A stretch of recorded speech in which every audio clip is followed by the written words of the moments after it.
కింద rehabilitation policy కింద వాళ్ళంతా కూడా అనేకమైన పథకాలకు పోరాటం చేస్తూ వాళ్ళందరూ కూడా తెలంగాణ ఉద్యమంలో మమేకం చేస్తామని చెప్తూ జై Telangana. Thank you. S Kumar చెప్తున్నాను. తెలంగాణ డెవలప్మెంట్ ఫోరం 1999లో స్టార్ట్ అయింది. మా ప్రెసిడెంట్ గారు చెప్పినట్టుగా ఉదయం స్పీచ్ లో. Even before TRS starting its movement, Telangana development forum has started. We have no political affiliations. We are a non profit organization. సమాజానికి ఏదో చేయాలనుకున్న గుణం ఉన్న ఒక కొందరి సమూహమే మా యొక్క డెవలప్మెంట్ ఫోరం. మేము పొలిటికల్ పదవులు ఆశించి మేము ఏం చేయట్లేదు, డబ్బులు ఆశించి మేము చేయట్లేదు. ఈడికి వెళ్ళి పోయినాము, పుట్టిన ఊరికి ఏమైనా చేయాలన్న చిన్న కోరికకొని ఇంకా అక్కడి నుంచి ఇక్కడికి వచ్చి మన కార్యక్రమాలన్నీ చేస్తున్నాం. మీరు కనుక గత 2 సంవత్సరాల న్యూస్ పేపర్ వేస్తే అట్లీస్ట్ వారానికి ఒక news article Telangana development forum support చేసిన అన్ని యాక్షన్స్ ఉంటాం. మేము ఇదే ప్రమాణ ప్రవర్తన కానీ మేము క్వశ్చన్ చేసినాం, రిక్వెస్ట్ చేసినాం, బతిమలాడుకున్నాం, అన్ని చేసినాం. As a non profit organization మాకు వాళ్ళకి ఆర్గనైజేషన్ ఏం లేవు. పిల్లలకు చాయిస్ ఇవ్వనందుకు ఫీల్ అయినారేమో. నేను వాళ్ళని బాధపడడానికి ఏం చెప్పలేదు. మనకు టైం ఉంది, దాని మీకు చేద్దామని రానిచ్చాను. ఇది విషయం ఎందుకు చెప్పినట్టు ఇంతమంది కొందరు అడిగినారు, టీడీఎఫ్ ఏంటి మాకు ఎవరు తెలియదు అంటే ఏమైనా పార్టీకి మీరు అసోసియేషన్ క్వశ్చన్ కి ఇది ఆన్సర్. దీంతో మనకు కరీంనగర్ సమస్యలకు వెళ్ళినటువంటి సెషన్ అయిపోయింది. నెక్స్ట్ సెషన్ వాళ్ళు పనిచేస్తారు. Thank you. కిందకి వెళ్ళొచ్చు, ఓన్లీ పొలిటీషియన్స్ ఉంటారు వేదిక పైన. టీడీఎఫ్ వైస్ ప్రెసిడెంట్ కానీ టీడీఎఫ్ మెంబర్స్ కానీ they can command the dais, but only politicians. Professor Lakshman గారు కోఆర్డినేట్.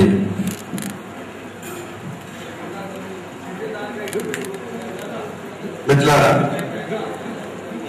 ఉదయం నుండి చాలా మంది యాక్టివిస్టులు పొలిటికల్ సెషన్ అనేది ఎప్పుడు జరుగుతుంది అనే ఆగ్రహం అనేది వాళ్ళ స్పష్టంగా కనిపించింది. పొలిటికల్ సెషన్ స్టార్ట్ కాకముందే ఆగ్రహత ఎక్కువైనటువంటి వాళ్ళు కొంతమంది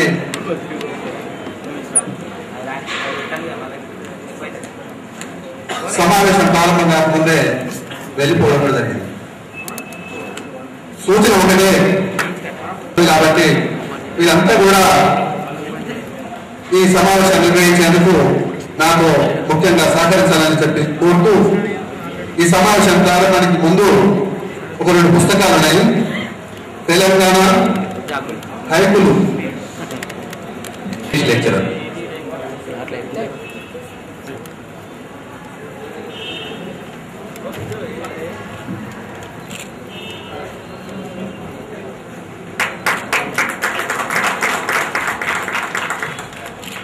మరొక బుక్ చారిత్రక తెలంగాణ ఎమ్మెల్సీ నారద, ఇది కూడా సబ్బని లక్ష్మీనారాయణ గారు రచయిత.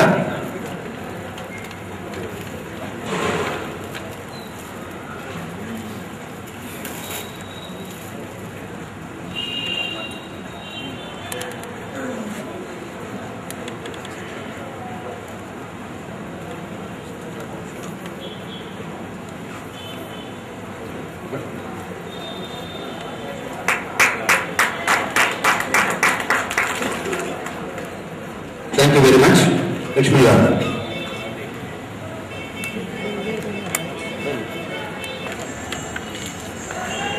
మిత్రులారా, మన మధ్యలో ఇక్కడ శ్రీకాంతాచార్యని గుర్తు చేసుకోవడానికి మంచి అవకాశం దొరికింది. బాలాజీ ఒకసారి లేచి నిలబడ్డా. బాలాజీ ఉన్నాయి, ఒకసారి జంగారెడ్డి గారితో ఈ రాష్ట్రం తీసుకుంటే అతనికి సపోర్ట్ చేసినట్టయింది. సో అందరూ మీరు అతని దగ్గర నుంచి కొనుక్కొని శ్రీకాంతాచార్యని స్మరించుకుంటూ అతనికి ఆర్థిక సహాయం కూడా అవుతుంది కాబట్టి అందరూ అతని దగ్గర నుంచి సీడీ తీసుకోవాల్సిందిగా కోరుతున్నాం.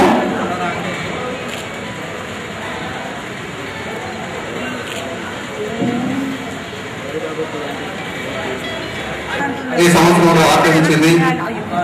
గత 15 సంవత్సరాల నుండి ఈ ఫోరం నిర్వహిస్తున్నటువంటి కార్యక్రమాల గురించి కూడా సవివరంగా వివరించడం జరిగింది. తెలంగాణ డెవలప్మెంట్ ఫోరం వాళ్ళు 4వ ప్రవాసీ తెలంగాణ దినోత్సవాన్ని కరీంనగర్లో జరుపుకోవాలని చెప్పి నిర్ణయం తీసుకొని ఈరోజు ఇక్కడ ఈ కరీంనగర్ పట్టణం లోపల 4వ ప్రవాసీ తెలంగాణ దినోత్సవాన్ని నిర్వహించడం జరుగుతున్నది. మొదటి ప్రవాసీ దినోత్సవాన్ని తెలంగాణ డెవలప్మెంట్ ఫోరం వాళ్ళు రాష్ట్ర రాజధాని నగరమైనటువంటి హైదరాబాద్లోని ఉస్మానియా విశ్వవిద్యాలయం లోపల నిర్వహించడం జరిగింది. ఆ తదుపరి రెండవ దినోత్సవాన్ని వరంగల్ లోపల, మూడవది నల్లగొండ పట్టణం లోపల, నాలుగవది కరీంనగర్ లోపల నిర్వహిస్తూ వస్తున్నారు. ప్రతి సమావేశం లోపల కూడా ప్రతి ప్రవాసీ తెలంగాణ దినోత్సవం అంతిమ కార్యక్రమం లోపల ఉంటున్నటువంటి అంశమే ఈ రాజకీయపరమైనటువంటి అంశము. అది పొలిటికల్ సెషన్ అనేది ఉంటుంది. ఈ పొలిటికల్ సెషన్ లోపల ప్రధానంగా తెలంగాణ అంశం పట్ల వివిధ రాజకీయ పార్టీలు అవలంబిస్తున్న విధానాలపైన, ఆ పార్టీల వైఖరి గురించి స్పష్టం చేయాలని చెప్తూ ఎప్పుడు కూడా ఒక సెషన్ నిర్వహిస్తూ వస్తూ రావడం జరుగుతుంది. అందులో భాగంగానే ఈరోజు ఈ పొలిటికల్ సెషన్ నిర్వహిస్తున్నాం. దీనికి ప్రధానంగా కాంగ్రెస్ పార్టీ నుండి స్థానిక లోక్సభ సభ్యులైనటువంటి పొన్నం ప్రభాకర్ గారిని ఆహ్వానించడం. వీరు పొన్నం ప్రభాకర్ గారు కాంగ్రెస్ ఎంపీస్ ఫోరం కూడా వారు కన్వీనర్గా ఉన్నారు. ఇక టీఆర్ఎస్ నుండి నాగరాజు లక్ష్మణ్, వీరు తెలంగాణ రాష్ట్ర సమితి శాసన మండలి సభ్యులుగా ఎన్నికైనటువంటి వ్యక్తి. మూడు భారతీయ జనతా పార్టీ నుండి జంగారెడ్డి గారు, అదేవిధంగా తెలుగు గారిని ఆహ్వానించడం జరిగింది. జంగారెడ్డి గారు మాజీ లోక్సభ సభ్యులు కూడా. ఈ ముగ్గురుతో పాటుగా రాజకీయ పార్టీలతోటి, రాజకీయాలతోటి సంబంధం ఉన్నటువంటి ఒక రాజకీయ పార్టీలు, రాజకీయాలతో కాకుండా తెలంగాణ అంశంతో 69 నుండి ఇప్పటి వరకు కూడా సంబంధం కలిగి ఉన్నటువంటి వ్యక్తి శ్రీధర్ రెడ్డి గారిని కూడా ఈ సమావేశానికి మేము ఆహ్వానించడం జరిగింది. మిత్రులారా, ఉదయం జస్టిస్ సుదర్శన్ రెడ్డి గారు చాలా వరకు తెలంగాణకు సంబంధించిన అంశం మీద ఆలోచన రేకెత్తింపు చేసేటువంటి పలు ప్రశ్నలు కూడా వారు లేవనెత్తడం జరిగింది. అన్నా కొంచెం సుదర్శన్ రెడ్డి గారి స్పీచ్ సమాప్తి చేసినటువంటి విషయాన్ని అనౌన్స్ చేస్తున్నారు. విద్యార్థులు, రైతులు అందరూ కూడా తమ కష్టాన్ని ఎంతో ఓర్చుకొని ఎంత నష్టమైనా పర్వాలేదు, తెలంగాణ వస్తే సాగు అనే విధానంతో వాళ్ళు ముందుకు పోయారు. అయినా కూడా తెలంగాణ అనేది రాలేదు అని చెప్పి ఒక ఆలోచన రేకెత్తింపు చేసేటువంటి, మరి ఏం చేస్తే తెలంగాణ వస్తుంది అనే దూరం లోపల వారు మాట్లాడడం జరిగింది. సుదర్శన్ రెడ్డి గారు చెప్పినట్టు 2 అంశాలు ఉన్నాయి. తెలంగాణ ఎట్లా వస్తుంది, ఏం చేస్తే వస్తుంది అనే దానికి ఈరోజు సమాధానం కావాలి. కానీ ఈ చర్చలు, ఈ వేదికలన్నీ అనవసరం.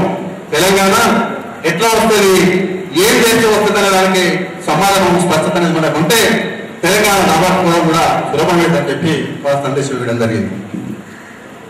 ఆ సందేశంతో పాటుగా సంక్షిప్తంగా జస్టిస్ సుదర్శన్ రెడ్డి గారు ఒక విషయం చెప్పారు. అదేమిటంటే సకల సమ్మె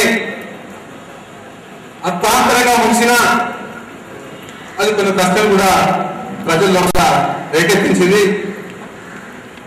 అది ఏమిటి అంటే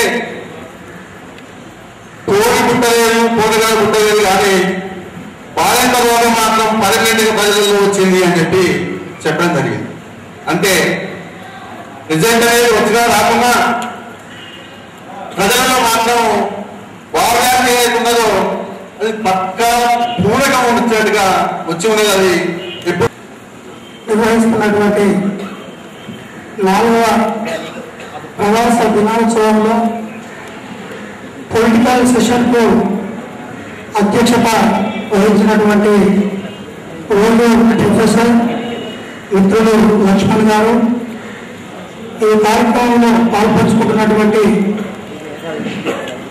జాతీయ కాంగ్రెస్ పార్టీ నాయకులు, కరీంనగర్ పార్లమెంట్ సభ్యులు మిత్రులు శ్రీ పొన్నం ప్రభాకర్ గౌడ్ గారికి, భారతీయ జనతా పార్టీ మాజీ పార్లమెంట్ సభ్యులు పెద్దలు శ్రీ జంగారెడ్డి గారికి, సీనియర్ నాయకులు శ్రీధర్ రెడ్డి గారికి, ప్రదీప్ గారికి, వేదిక మీద ఉన్నటువంటి మిత్రులు కల్వల విశ్వేశ్వరరెడ్డి గారికి, మురళి చింతలపాడు గారికి, ఇంకా వేదిక మీద ఉన్నటువంటి మిత్రులకు, ఈ కార్యక్రమంలో పాల్గొంటున్నటువంటి తెలంగాణ ప్రేమికులకు, తెలంగాణ ఉద్యమకారులకు, ఆత్మీయులైనటువంటి మీడియా మిత్రులకు, సోదరీమణులకు, విద్యార్థులకు, యువకులకు ప్రతి ఒక్కరికి వందనం, శుభాభివందనం, తెలంగాణ ఉద్యమాభివందనం.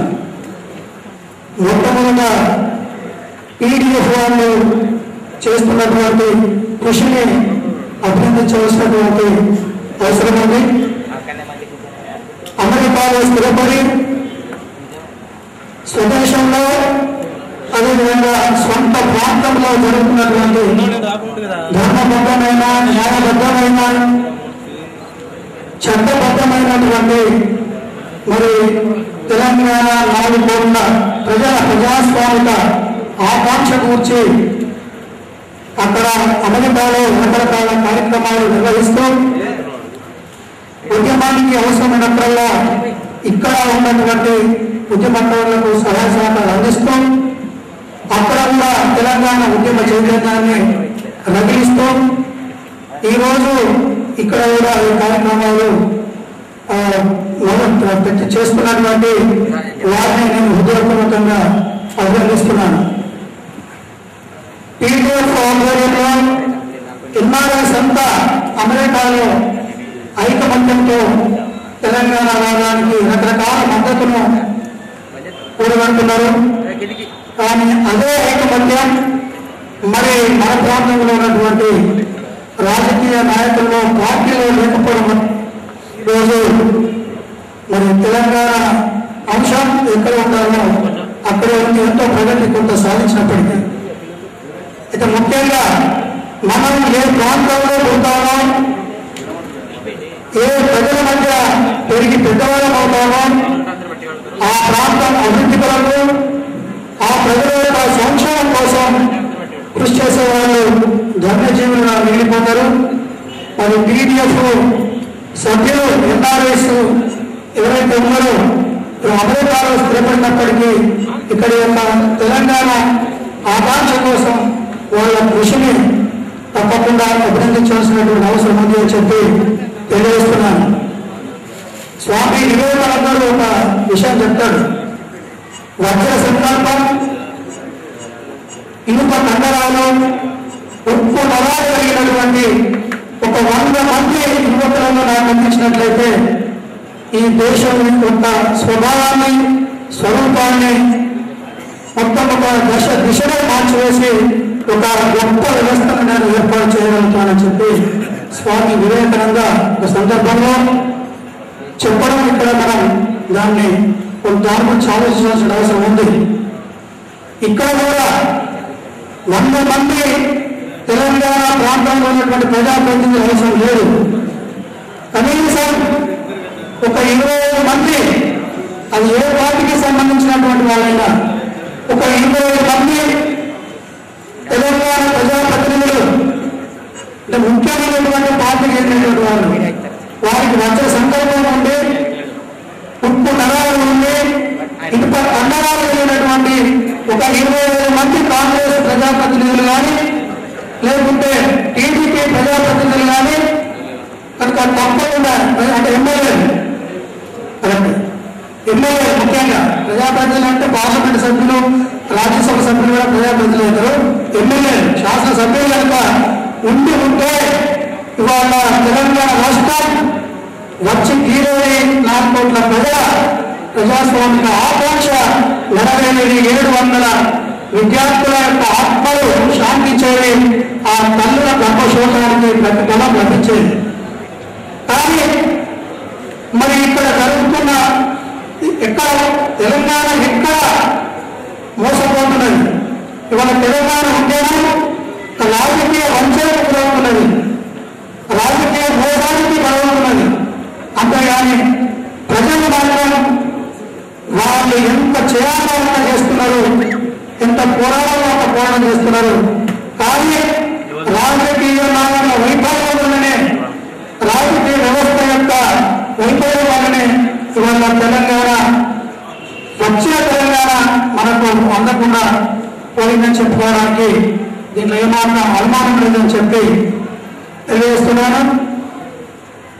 ఒకనాడు అసెంబ్లీలో నిషేధించబడ్డటువంటి తెలంగాణ పదం ఇవాళ నిత్య నినాదమై మరి 400 ప్రాంతాల్లో 4 కోట్ల ప్రజల గుండెల్లో మరి ఒక మారుకోనుకున్నదంటే దానికి ప్రధాన కారణం ఇక్కడ ఉన్నటువంటి విద్యార్థులు, ఉద్యోగస్తులు, యువకులు, కార్మికులు, కర్షకులు, సకల జనులు ఒక ఉద్యమ బలంలో కలుస్తున్నటువంటి వాళ్ళైతే వారిని ఒక ఉద్యమ పంతాల్లో బయటపడేస్తూ ఒకనాడు శూన్యంలో వేలాడుతున్నటువంటి తెలంగాణ వారాన్ని, శూన్యంలో వేలాడుతున్నటువంటి తెలంగాణ నినాదాన్ని ఒక రాజకీయ స్వరూపమిచ్చి ఒక ఉద్యమ ప్రభావాన్ని కలిగేసి ఇవాళ తెలంగాణ ఉద్యమం ఈ స్థాయికి తీసుకురావడంలో కూడా తెలంగాణ రాష్ట్ర సమితి దానికి నాయకత్వం వహిస్తున్నటువంటి కేసీఆర్ గారు వారి మద్దతు కలిగినటువంటి సకల జనులు, విద్యార్థులు, ఉద్యోగులు, కార్మికులు, కర్షకులు, అన్ని వర్గాల ప్రజలు తోటి వాళ్ళ తెలంగాణ ఉద్యమం ఉవ్వెత్తున ఎగిసిపడుతున్నారు. వాళ్ళు ఏ ఒక్కరూ కూడా తెలంగాణ అనలేనటువంటి పరిస్థితిని కలిగింది. మరి ఉద్యమం ప్రారంభమైంది 10 ఏళ్ల లోపల ప్రబోధమైంది. ఇప్పుడు ఒక మరణ మార్గంగా చూస్తున్నది. ఒకసారి తెలంగాణ రాష్ట్రం ప్రకటించబడ్డది. ప్రకటించబడినటువంటి తెలంగాణ ఇవాళ మరి ఆచరణలో అది పూర్తిగా ఉండడానికి కారణం సీమాంధ్రుల యొక్క రాజీనామాలు, యువతకు రాజీనామాలు, బ్లాక్ రాజకీయాలు, పార్టీలకు అతీతంగా వాళ్ళు ఐకమత్యంగా ఉండి వచ్చిన తెలంగాణను ఆపేస్తున్నారు. మరి వచ్చిన తెలంగాణలో రాజకీయ ఐకమత్యం లేని వాళ్ళు ఆపలేనప్పుడు మరి అదే రాజకీయ ఐకమత్యాన్ని, అదే ప్రాంతీయ అభిమానాన్ని ఎలాంటి విభేదాలు లేకుండా ఆనాడే అందరూ రాజీనామాలు చేసుకుంటే తప్పకుండా ఆగిన తెలంగాణ మళ్ళీ తెరమీకి వచ్చేది. ఇవాళ తెలంగాణ రాష్ట్రం సిద్ధించి తీరేది అని చెప్పి మనం అందరం తప్పగా దాన్ని ఒప్పుకోవాల్సినటువంటి అవసరం ఉంది అని చెప్పి నేను తెలియజేస్తున్నాను.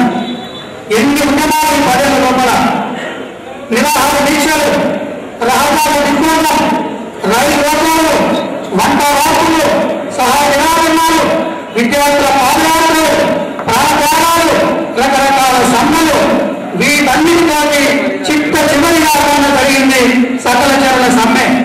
సకల జనుల సమ్మెలో సకల ఉద్యోగాలు, సకల కులాల వాళ్ళు, సకల మతాల వాళ్ళు, సకల ఉద్యోగస్తులు పాల్గొని వాళ్ళు చేయవలసిన వాళ్ళతోటి అయినా ఆ పరిణామ చేసింది. కానీ ఆనాడు ఆ సమ్మెకు మద్దతుగా ఇక్కడ ఉన్నటువంటి మరి ప్రధాన రాజకీయ పార్టీ కనుక స్పందించి ఉంటే వారి మద్దతుగా నిజాయితీగా ఉన్నటువంటి రాజీనామా సమర్పించి వీటిని ఆమోదించాలి అని చెప్పి భీష్మించుకొని ఉంటే తప్పకుండా తెలంగాణ వచ్చి తీరేది. తెలంగాణ రాష్ట్రం ఏర్పాటు అనేది రాజకీయ అనివార్యతలతో, రాజకీయ అవసరాలతో, రాజకీయ ప్రయోజనాలతో రాష్ట్రం ప్రజలు జరుగుతాయి తప్పితే ఇంకా దేనితోటి కారణాలని మనం ఇక్కడ గుర్తుంచుకోవాలనేటువంటి విషయాన్ని నేను తెలియజేస్తున్నాను. ప్రజల్లో ఐకమత్యం ఉంది, ఉద్యోగస్తుల్లో ఉంది, విద్యార్థుల్లో ఉంది, సకల జనుల్లో ఐకమత్యం ఉంది. కానీ వాళ్ళ ఐకమత్యం లేని ఇక్కడ ఉన్నటువంటి రాజకీయ పార్టీలు, ఐకమత్యం లేని ఇక్కడ ఉన్నటువంటి రాజకీయ వ్యవస్థలు, వాళ్ళ రాజకీయ వ్యవస్థనే రాజకీయ నాయకుల వైఫల్యం వల్లనే తెలంగాణ ప్రకటన వచ్చిన తెలంగాణ ఆగిపోవడం జరిగింది. ఇప్పటికైనా ఒక రాజకీయ నాయకులంతా ఐకమత్యం ప్రదర్శించే మనకు డిసెంబర్ 9 2009 మరి కేసీఆర్ గారు ఆహ్వానం విద్యార్థులు, యువకులు, ఉద్యోగస్తులు అన్ని పార్టీలు సహకరించినటువంటి అప్పుడు టీడీపీ, కాంగ్రెస్ కొత్త రాజకీయ వ్యవస్థతో స్పందించి అన్ని పార్టీలను సహకరించిన తరుణంలో డిసెంబర్ 9, 2009 నాడు మనకు తెలంగాణ రాష్ట్ర ప్రకటన చేయడం జరిగింది. ఆ వచ్చిన ప్రకటనలో రాజీనామాలతో ఆపేసిన సందర్భంలో ఏ రాజీనామాలతోటి 50 సంవత్సరాల దీర్ఘ కాలంగా సరైన పోరాటాలు పడిపోయినా మరి వచ్చిన తెలంగాణలో మరి ఏ రాజీనామాలతో శ్రీమాన్ అవసరం జరిగిందో అదే రాజీనామా అవసరాన్ని ప్రయోగించి ప్రకటించిన తెలంగాణను మనం సాధించుకోవడానికి రాజీనామా సమర్పించమంటే ఈ పరిస్థితి వచ్చేది కాదు. ఆనాడు మనకు బంగారు పల్లెల్లో పూల బొక్కలో పెట్టి తెలంగాణ మనకు కేంద్రం సమర్పించి ఉండేది. కనుక ఇప్పుడు ఎన్ని మాటలు చెప్పుకున్నా, ఎన్ని విషయాలు చర్చించుకున్నా, ఎన్ని రకాల భూతత్వాన్ని, ఎన్ని రకాల నయవంచనలు చేసినా కూడా ఇక్కడ చేయవలసింది రాజకీయ పార్టీ లోపల నిజాయితీ ఉండాలి, చిత్తశుద్ధి ఉండాలి, వచ్చే సంకల్పాలు ఉండాలి. అప్పుడు మాత్రమే తెలంగాణ సాధ్యమవుతుంది. కానీ ఇక ప్రజలు ఇంకేమి ఇతర చేసేది లేదు. అన్న 2-3 విషయాలు స్పష్టంగా జరిగింది. ఒకటి, తెలంగాణ అంశం పట్ల ప్రజలు ఉన్నటువంటి ఐక్యత మా రాజకీయ పార్టీలలో లేదు, రాజకీయ నాయకుల కూడా లేదు. ఈ ఐక్యత అయితే ప్రజలలో లేదు. అలాంటి ఐక్యత కనుక రాజకీయ పార్టీలో నాయకులు అయితే ఖచ్చితంగా తెలంగాణ రాష్ట్ర సాధన అనేది అతి త్వరలో సాధ్యమైనటువంటి అంశమే. అంత పెద్ద సమస్య ఏం కావాలని చెప్పి గారు తెలియబడడం. దాంతో పాటుగా ముఖ్యంగా వివిధ రాజకీయ పార్టీలు ఒక్క తెలంగాణ రాష్ట్రంలో కాదు, అది టీడీపీ కానివ్వండి, కాంగ్రెస్ కానివ్వండి, బీజేపీ కానివ్వండి, అన్ని పార్టీలు కూడా తెలంగాణ అంశం పట్ల ఓ నిబద్ధతతోటి, ఓ కమిట్మెంట్ తోటి ముందుకు రావాల్సినటువంటి సమయం, సందర్భం ఆసన్నమైందని చెప్పి వారు తెలియజేయడం జరిగింది. వారికి టీడీఎస్ తరఫున ధన్యవాదాలు తెలియజేసుకుంటూ, భారతీయ జనతా పార్టీ నుండి మనకు ఈ పొలిటికల్ సెషన్కు వచ్చినటువంటి ప్రదీప్ గారు, జంగారెడ్డి గారు ఇద్దరు రావడం జరిగింది. సుదీర్ఘమైనటువంటి రాజకీయ అనుభవం ఉన్నటువంటి వ్యక్తి జంగారెడ్డి గారు. భారతీయ జనసంఘ్ పార్టీ, ఆ తదుపరి జనతా పార్టీ, భారతీయ జనతా పార్టీ వరకు అంటే దాదాపుగా నాకు తెలిసినంత వరకు ఒక 40 సంవత్సరాల కాలం పాటు రాజకీయాల్లో ఉన్నటువంటి వ్యక్తి జంగారెడ్డి గారు. జంగారెడ్డి గారిని ఇప్పుడు భారతీయ జనతా పార్టీ తెలంగాణ రాష్ట్ర సాధన విషయంలో కూడా అవలంబిస్తున్నటువంటి విధానాల పైన స్పష్టంగా సూటిగా ఒక 5 నిమిషాలు వారు తెలియజేస్తారు. అదేవిధంగా ఇప్పుడే మనకు తెలంగాణ ప్రజాప్రతినిధి నుండి వీర్ కుమార్ గారు రావడం జరిగింది. వీర్ కుమార్ గారిని తెలంగాణ ప్రజాప్రతినిధి తరఫున వేదికపైకి రావాల్సింది ఆహ్వానిస్తూ జంగారెడ్డి గారిని మాట్లాడాల్సిందిగా కోరుతున్నారు.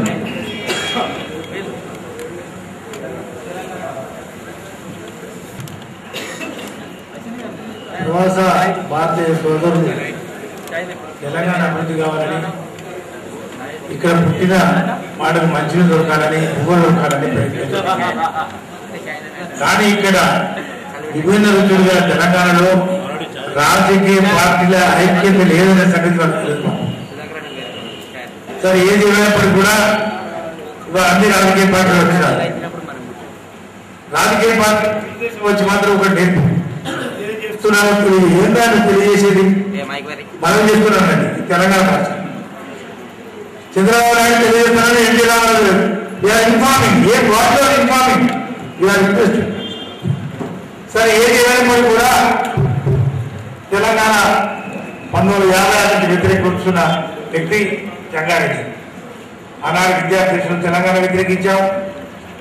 తర్వాత 69లో నేను రాజకీయ పార్టీలో చేరడం మూలన రాజకీయ పార్టీ సిద్ధాంతాలకు అనుకూలంగా నేను మెదిలాను. ఆనాడు 69లో వచ్చినప్పుడు 56కు 69కి చాలా తేడా లేదు. కాబట్టి దూరంగా ఉండాలని ఆలోచించాడు. దూరంగా ఉన్నాం. భారతీయ జనతా పార్టీ స్పష్టంగా చిన్న రాష్ట్రాలకు అనుకూలము, దాని అనుమానం లేదు. కాకపోతే పరిస్థితులను బట్టి ఉద్యమాలను బట్టి ఇవ్వడం జరిగిందనే సంగతి మర్చిపోవద్దు. నేను లక్ష్మణరావు గారి మాటలతో సంపూర్ణంగా ఏకీభవిస్తూ కేసీఆర్ గారి నాయకత్వంతో వస్తానంటారు కాబట్టి రాదు అని చెప్తున్నాను. అందరు నాయకత్వం వహించాలి. అది రాజకీయ పార్టీ కావాలి. 2 ఎంపీలు పెట్టుకొని నేను తెలంగాణ ఇస్తానంటే 120 ఎంపీలను పాపాల సంగతి అయితే ఒక్కసారి ఆలోచించు. కేసీఆర్ ఒక పార్టీ పెట్టినప్పుడు నా ఇంటికి వచ్చాడు, నా ఇంట ఫోన్ చేసాడు. ఫోన్ చేసి ఒక మాట చెప్పాడు ఆయన అన్నా నా పార్టీ రాదు, నీ పార్టీ తప్పకుండా వస్తా. నువ్వు రాజకీయ పార్టీగా దీన్ని ప్రకటించకుండా ఉద్యోగ పార్టీగా ప్రకటిస్తే అన్ని పార్టీల వాళ్ళు సహకరిస్తారు, కాబట్టి నువ్వు రాజకీయ పార్టీగా ప్రకటించదని చెప్పాడు. అదే రాజకీయ పార్టీగా మార్చడం ఉదాయి 12 కొనసాగుతుంది. ఎవరికైనా రాజకీయ పార్టీలకు రాజకీయ లబ్ధి ఎంతవరకు వస్తుంది? దీనివల్ల తెలంగాణ ప్రజల సంగతి పక్క పెట్టడం ఆలోచనతో ఉంటారు. రాజకీయ సిద్ధాంతం ప్రకారంగా మీరు 2004లో కాంగ్రెస్ తో పొత్తు పెట్టుకుని ఎట్లయితే గుమ్మట్లో కూర్చుని ఎత్తిగా దొరకకుండా అందరికీ దొరుకుతుంది. అసలు ఇవాళ మనము కాంగ్రెస్ పార్టీని వేరు చేసింది మనం. అంటే 2004లో అధికారంలో ఇచ్చినాం, 2009 తెలుగుదేశంతో పొత్తు పెట్టాం. ఇవన్నీ ఏంటి రాజకీయ? దీనివల్ల తెలంగాణ వస్తుందా? 2 రాజకీయ పార్టీలు కలిస్తే తెలంగాణ వస్తుందా? అవి కూడా ప్రాంతీయ పార్టీ, ఉప ప్రాంతీయ పార్టీ, ఒక ప్రాంతీయ పార్టీ, ఈ 2 పార్టీలు కలిసి నలుగురిని కలిస్తే పార్లమెంట్ బిల్లు పాస్ అయిందా? మీకు రాజకీయ అవకాశం నైజాంకు దండం పెడితే తెలంగాణ వస్తుందా? కాబట్టి ఏంటి చెప్పేదంటే దాన్ని ఉసుకొని ఒక్క సెకండ్. చర్చ లోపల ప్రధానంగా పాటించవలసినటువంటి నిబంధన ఏంటంటే ఏ వ్యక్తులపైన కూడా వ్యక్తిగతమైనటువంటి విమర్శలు ఉండకూడదు. రెండవ విషయం ఏంటంటే వేరే పార్టీ వాటి యొక్క యాక్టివిటీస్ మీద చర్చించడం కన్నా మన పార్టీ తెలంగాణ రాష్ట్ర స్థాయిల గురించి ఏం చేస్తుందనే విషయాన్ని ఏంటి కన్సల్ట్ చేస్తే బాగుందనే విషయాన్ని నేను సభాముఖంగా దీని దృష్టికి తీసుకురావాల్సుకున్నాను. సరే, భారతీయ జనతా పార్టీ తెలంగాణ రాష్ట్ర స్థాయిల గురించి అది అవలంబించే విధానం, అది చేసేటువంటి పనితీరు కంటే మీరు మాట్లాడితే బాగుంటుంది. కానీ తెలంగాణ రాష్ట్ర సమితి గురించి మిగతా పార్టీల గురించి మాట్లాడడం అంత సమంజసంగా ఉండదు. అది కాంట్రవర్సీకి దారితీసే అవకాశం ఉంటుంది. కాబట్టి అది ఇప్పుడు చర్చకు బాగుండదని చెప్పి నేను భావిస్తున్నాను. మనం అక్కడే పొరపాటుతాం. కాంట్రవర్సీ చేస్తున్నది ఎందుకు? కాంట్రవర్సీ ఎక్కడైంది? ఇవాళ వారు అసెంబ్లీలో కనుక వాళ్ళు రాజీనామా చేస్తే తెలంగాణ వచ్చేదని, నువ్వు పొందుకోలేకపోతే కాంగ్రెస్ ప్రభుత్వం వచ్చేది కాదు కదా. ఇవన్నీ చర్చించుకోకుండా మనం ఏం మాట్లాడకుండా ఐకమత్యం అంటే నాయకత్వం కావాలి, నాకు ఎంపీ సీట్ కావాలి, నా బిడ్డ ఎమ్మెల్యే కావాలి, నా కొడుకు ఎంపీ కావాలంటే ఈ రాష్ట్రం అవుతుందా? తెలంగాణ కావాలంటే అన్ని రాజకీయ పార్టీలు పక్కకు పెట్టి జెండాలు పక్క పెట్టి మనం మన బాబునాయుడు గారు కొండలక్ష్మి బాబుజీ నాయకత్వం ఉద్యోగం రాజకీయ పార్టీలు ఎవరికి వాళ్ళు నేను ఇది ఎవరికి నాయకత్వం అవుతుంది, ఇది ఎవరికి పేరు వస్తుంది, ఎవరికి ఓట్లు వస్తాయనే ఆలోచన లేకుండా ఎవరు కూడా పనిచేయడం సంగతి మర్చిపోవద్దు. మనందరూ తెలుసు ఈనాడు రాజకీయ పార్టీలు ఏమేం చేసినాయి, ఏమేం చేస్తున్నాయి. ఇప్పుడు ప్రభాకర్ గారు ఎంపీ గారు వచ్చారు, రాజీనామా చేసి మరి వారి గురించి మాట్లాడే అధికారం మనకు లేదు. కాబట్టి మనం అనేది ఏంటంటే జనం చూస్తున్నారు. సకల జన సమ్మె జరిగింది. ఈ సమ్మె అంతా నావల్ల జరిగింది. ఈ సమ్మె అంతా నావల్ల భారతీయ జనతా పార్టీ స్పష్టంగా భారతీయ జనతా పార్టీ అధికారంలో కూర్చున్న తర్వాత తప్పకుండా ఇచ్చి తీరుతుంది. దాన్ని ఏమంత అనుమానం లేదు. చాలా మంది అటల్ బిహారీ మన అద్వానీ గారు రథయాత్ర చేసిన తర్వాత ఈ ఏదో ఛానల్ ఉంది, నమస్తే తెలంగాణ పేపర్ కానివ్వండి లేకపోతే ఇంకేదో ఛానల్లో ఇది ఈ రథయాత్రకు చూసిన తర్వాత, ఈ రథయాత్ర వచ్చిన ప్రజల వెలువలు చూసిన తర్వాత, తెలంగాణ గురించి మాట్లాడిన తర్వాత, సుష్మా స్వరాజ్ పార్లమెంట్ లో మాట్లాడిన తర్వాత, కరీంనగర్లో మాట్లాడిన తర్వాత, హైదరాబాద్ లో మాట్లాడిన తర్వాత, నలుగురులో మాట్లాడిన తర్వాత ఆనాడు వచ్చినటువంటి దానికి వారు ఏం చెప్పారంటే 11 మంది తెలంగాణ వాదులు గెలవాలి, 11 మంది ఎంపీలు గెలవాలి, 111 మంది ఎమ్మెల్యేలు గెలవాలి, అప్పుడు తెలంగాణ వస్తుంది. ఎట్లా మీరందరూ కలిసి ఏం చేస్తారు? బ్లాక్ మెయిల్ రాజకీయాలతో తెలంగాణ తీసుకురావాలి. బ్లాక్ మెయిల్ రాజకీయాలు అంటే మన ఓటు ఉంటే వాడు ప్రధానమంత్రి కావాలి, మన ఓటు లేకపోతే ప్రధానమంత్రి కావాలి. మనం ఆనాడు చేసినటువంటి ప్రభుత్వంలో చేరినటువంటి